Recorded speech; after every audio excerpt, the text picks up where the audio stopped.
पक्षाचे पक्षाध्यक्ष आदरणीय सोनलजी तटकरे साहेब, या आपल्या पक्षाच्या प्रदेशाध्यक्षा रुपालीताई चाकणकर, श्री आनंद परांजपेजी, प्रमोद हिंदरावजी, लतीबाई तांबोळेजी, श्रीमती राजलक्ष्मीताई भोसले, श्रीमती सुरेखाताई ठाकरे, श्रीमती मायाताई कटारिया, मनीषा तुपे, आरती साळवी आणि महाराष्ट्रातल्या सर्वच भागातून कानाकोपऱ्यातून आलेले माझ्या सर्वच पक्षाच्या महिला पदाधिकारी आणि माझ्या भगिनींनो, खरं तर स्वातंत्र्याच्या एक दिवस आधी आपण एकत्र येत आहोत. हा एक चांगला योग आहे. स्वातंत्र्याचा लढा आपल्या अधिकारासाठी होता, आपल्या व्यक्ती स्वातंत्र्यासाठी होता. त्यामुळे आपल्या सगळ्यांच्याच महिला जीवनात सुद्धा या घटनेला अनन्यसाधारण महत्त्व आहे. मी आपल्या सर्वांनाच ॲडव्हान्समध्ये 79व्या स्वातंत्र्य दिनाच्या उद्या येणाऱ्या स्वातंत्र्य दिनाच्या शुभेच्छा देते आणि येणाऱ्या जन्माष्टमीच्या सुद्धा शुभेच्छा देते. खरं तर आपल्या पक्षातच राष्ट्र हा पहिला शब्द आहे आणि 26 वर्षाची परंपरा लाभलेल्या या पक्षाचे आपण सर्वजण पदाधिकारी आहोत, जोडलेले आहोत. आणि हे यश अजून चमकदार होण्यासाठी आपण सगळ्यांनीच निश्चय करण्यासाठी यासारखा चांगला दिवस नाही. खरं तर संसदेने 73व्या आपल्या आणि 74व्या घटना दुरुस्तीप्रमाणे स्थानिक स्वराज्य संस्थांमध्ये महिलांसाठी आरक्षणाचा ऐतिहासिक निर्णय घेतला. म्हणूनच आज ग्रामपंचायत, पंचायत समिती, जिल्हा परिषद तसेच महापालिका, नगरपालिका यामध्ये महिलांना आपण सगळ्यांनाच माहिती आहे की 50% आरक्षण मिळाल्यामुळे सगळ्यांनाच मोठ्या प्रमाणात संधी आहेत. आज महिला प्रतिनिधी आणि त्यांचे नागरिकांना सोडवणारे येणारे प्रश्न, त्यासाठी सगळ्याच माझ्या महिला आघाडीवर आहेत सगळ्या क्षेत्रांमध्ये.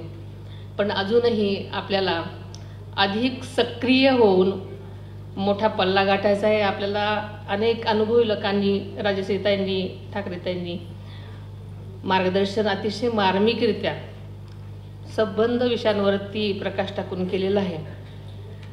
आणि हा पल्ला जर आपल्याला गाठायचा असेल तर आपल्याला मिळालेल्या संधी केवळ आकडेवारीपुरती न राहता समाजात सकारात्मक परिवर्तन घडवून आणण्यासाठी नक्कीच उपयोगाची ठरली पाहिजे.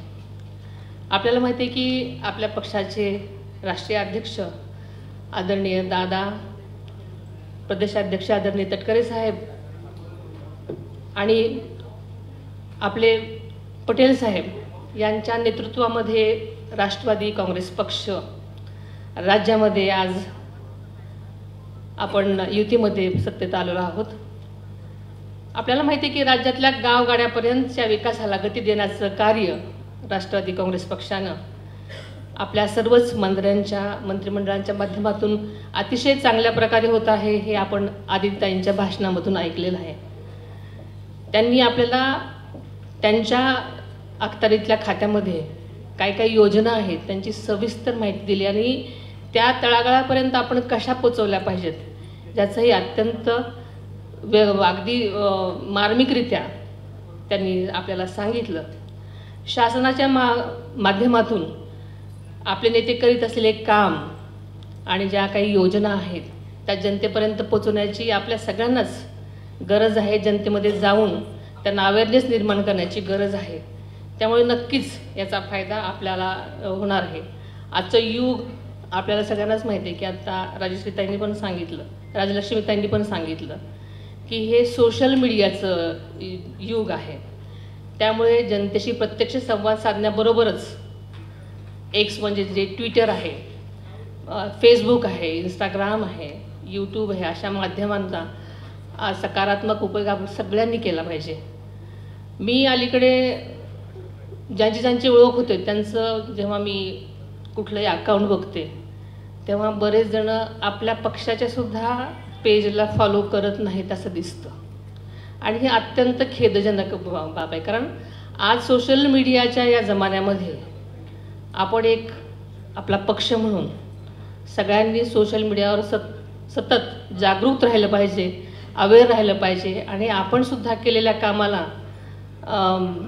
जर आपण दरवेळेला पोस्ट केलं तर अवेअरनेस वाढतो. जनतेपर्यंत पोहोचण्याचं हे एक अत्यंत प्रभावी माध्यम आहे. त्यामुळे मला वाटतं की आता सगळेजण आपण मोबाईलवरच अनेक तास घालवत असतो, पण यासाठी या जनतेपर्यंत पोचण्यासाठी आणि चांगल्या चांगल्या गोष्टी त्यापर्यंत पोचवण्यासाठी या माध्यमाचा आपण सतर्कतेनं उपयोग करून घेतला पाहिजे. यामध्ये अनेक गोष्टींचा नकारात्मकसुद्धा परिणाम झालेला दिसतो, पण सकारात्मक परिणाम कसा झाला पाहिजे आणि जास्तीत जास्त आपण सगळ्याच आपल्या राष्ट्रवादी पक्षाच्या ज्या काही चांगल्या गोष्टी असतात त्या जनतेपर्यंत कशा सोशल मीडियाच्या माध्यमातून पोचू शकू यासाठी सगळ्यांनीच मनापासून प्रयत्न केलेले पाहिजे. विशेषतः आता येणाऱ्या स्थानिक स्वराज्य संस्थांच्या निवडणुकीच्या पार्श्वभूमीवर हे अत्यंत गरजेचं आहे. ज्यांना यापैकी कुठली अकाउंट्स त्यांची नसतील त्यांनी याचं मार्गदर्शन घेणं किंवा ज्यांना त्यामध्ये जास्त समजा त्या वाकबगार असतील तर त्यात जास्तीत जास्त वापर करणं अत्यंत गरजेचं आहे. स्थानिक स्वराज्य संस्था म्हणजे लोकशाहीची प्राथमिक पायरी आहे असं म्हटलं तरी चालेल. खरं तर आपल्या गावकुसापासून शहरापर्यंत जनतेच्या प्रश्नांना जवळून समजून घेण्याची आणि सोडण्याची संधी आपल्या महिलांमध्ये आहे. महिलांनी या संस्थांमध्ये सक्रिय सहभाग घेतल्यास महिला सक्षमीकरण, बालकल्याण, आरोग्य, शिक्षण यासारख्या मूलभूत क्षेत्रामध्ये प्रभावी कामगिरी करता येईल. निवडणुकीत उभी राहण्याची संधी, खरं तर आज ह्या विषयावर सगळ्यांनीच बोलणं, सगळ्यांना संधी मिळेल असं नसतं, पण त्यामुळे त्यांचा आपल्या सगळ्यांचाच एक पक्षाचे पदाधिकारी म्हणून सक्रिय सहभाग असणं अत्यंत गरजेचं आहे आणि अपेक्षित आहे. निवडणुकीमध्ये उभे राहण्याची संधी खरं तर कोणाकोणाच्या नक्कीच वाट्याला येणार आहे, पण ही संधी परत येईल याची आपण वाट बघणं आणि पक्षासाठी निष्ठेनं काम करणं हा सगळ्यात महत्त्वाचा मुद्दा आहे. आणि त्यामुळेच कार्यकर्त्यांच्या ह्या बळावरच आपण लक्षात घेऊन पक्षाची वाटचाल केली पाहिजे. आणि नक्कीच या सगळ्या आपल्या चांगल्या कामाची दखल वरिष्ठ पातळीवर होत असते हे खरंच मला असं सांगावंसं वाटतं. कारण आपल्याला नेहमीच वाटत असतं की आपण इतकी वर्ष पक्षासाठी आपण काम करतो, आपली कुठली दखल घेत नाही, पण आपली संख्या एवढी असते आणि नक्कीच आपण पॉझिटिव्ह थिंकिंग ठेवलं तर नक्कीच त्याच्यामध्ये सुद्धा आपल्याला संघटनेमध्ये कुठल्या ना कुठल्या पदावर काम करायला नक्कीच मिळेल अशी आपण आशा ठेवून पक्षासाठी काम सतत केलं पाहिजे. तसेच आपण महिलांबरोबरच पुरुष कार्यकर्त्यापेक्षा महिला एखाद्या कुटुंबाशी चांगला संवाद साधू शकतात, त्यांच्या अडचणी समजावून घेऊ शकतात. त्या सोडवण्यासाठी आपण नेहमीच पुढे राहिलं पाहिजे. आता आपण म्हटलं की आपल्या सणासुदींचे आता दिवसच आलेले आहेत, एक झाले की एक सण येणार आहेत, कुठल्या ना कुठल्या कारणाला आपल्या जनतेत जाण्याची संधी मिळणार आहे. त्यामुळे आपण याचा नक्कीच फायदा घेऊन जास्तीत जास्त जनतेमध्ये जाऊन त्यांच्याशी संवाद साधणं आणि त्यांच्या गरजा ओळखून त्यांच्यासाठी मदत करण्यासाठी आपण सतत पुढे राहिलं पाहिजे.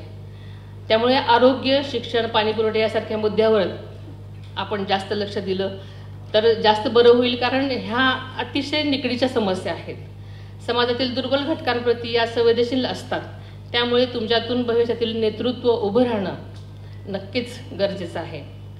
निवडणुकीत यशस्वी होण्यासाठी आपल्या विभागातील घराशी संपर्क आपण साधावा. आपण अलीकडेच नवीन आपण सदस्य नोंदणी केलेली आहे, त्यामुळे तुमचा त्याआधी संपर्क झाला असेल, पण आता ह्या सगळ्याच सणासुदी दिवसामध्ये कुठल्या ना कुठल्या कारणाने तुमचा अजून संबंध येणार आहे आणि त्यामुळे त्यांचे प्रश्न समजून घ्या, उपाय सुचवा. पाणी, आरोग्य, रस्ते, महिला सुरक्षा, शिक्षण याबाबत आपले सरकार म्हणजे जे आधी त्यांनी सांगितलं की ज्या योजना आहेत त्या जास्तीत जास्त जाणून घेऊन त्या प्रशिक्षणही ठेवणार आहेत. त्याच्यामुळे त्या प्रशिक्षणामध्ये ज्या काही गोष्टी आपल्याला समजतील त्या जनतेपर्यंत पोहोचण्यासाठी आपण सगळ्यांनी प्रचार केला पाहिजे. आणि व्हॉट्सअप ग्रुप्स, व्हिडिओ मेसेज या प्रभावी प्रचार साधनांचा उपयोग आत्तापासून सुरू करा. प्रत्येक घरामध्ये राष्ट्रवादीची रणरागिणी पोचली पाहिजे। तुम्ही आपल्या कार्यात आपल्या कुटुंबाचाही सहभाग घ्या। जसे आपल्या कुटुंबामध्ये आपल्याला विचारणा होते तसेच बरेच जण खूप आपल्याला साथ देतात, आपल्याला प्रोत्साहन देतात आणि अशा लोकांची सुद्धा आपण मदत घ्या। मात्र आपल्या राजकीय वाटचालीत निर्णय घेताना स्वावलंबन आणि स्वाभिमान जपलाच पाहिजे। स्त्री म्हणून आपण सन्मान वाढवणे हे आपल्याच हातात आहे। खरं तर राज्य पातळीवर आपली भारतीय जनता पक्षाची आणि शिवसेनेची युती आहे। स्थानिक स्वराज्य संस्थेच्या निवडणुकीत आपले नेते जो निर्णय घेतील त्याचा विचार करू नका आणि जोमाने कामाला लागा। आपल्या सहयोगी पक्षाशी समन्वय आणि संवाद ठेवा। हे करताना राष्ट्रवादी म्हणून आपली ओळख घेऊन आपण स्वतः वावरत आहोत हे विसरू नका। राष्ट्रवादी काँग्रेस पक्ष हा स्वर्गीय यशवंतराव चव्हाण यांच्या विचारांवर चालणारा पक्ष आहे। जाती, धर्म, लिंग, पंथ असे भेद इथे नाहीत। छत्रपती शिवाजी महाराजांची लोककल्याणकारक भूमिका तसेच शाहू फुले आंबेडकरांचा समाजवादी विचार हा आपला पाया आहे हे भगिनींनी विसरू नये आणि इतर भगिनींना पटवून देणं हे आपलं कर्तव्य आहे। त्यांना पक्षाशी जोडण्याचा सगळ्या स्तरातून प्रयत्न करा।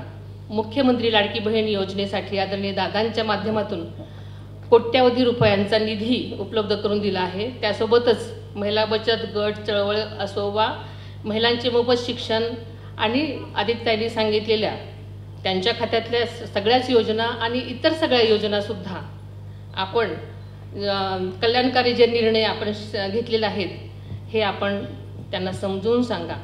मला खात्री आहे की हे निर्णय प्रभावीपणे लोकांपर्यंत पोचवल्यास आपला भरघोस विजय जसा विधानसभेत झाला तसा नक्कीच निश्चित आहे आणि आपण सर्व तो मिळवून आणि घडवून आणण्यासाठी प्रत्येकाने प्रामाणिकपणे प्रयत्न करायचे आहेत।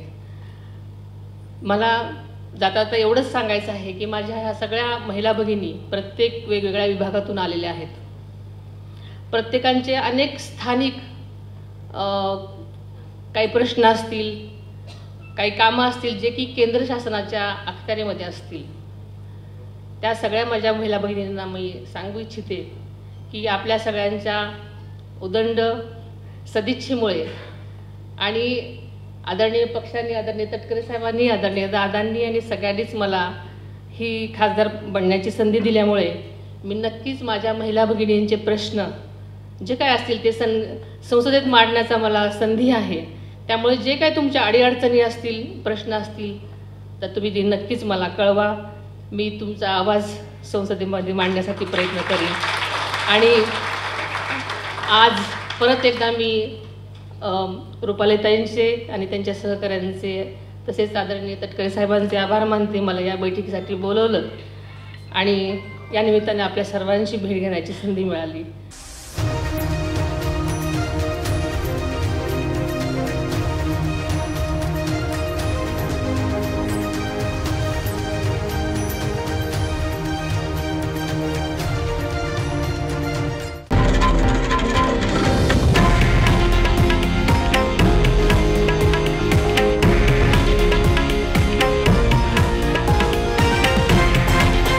हे आहे देशातील नंबर 1 न्यूज नेटवर्क आणि आपण पाहत आहात TV9 मराठी, एकमेव।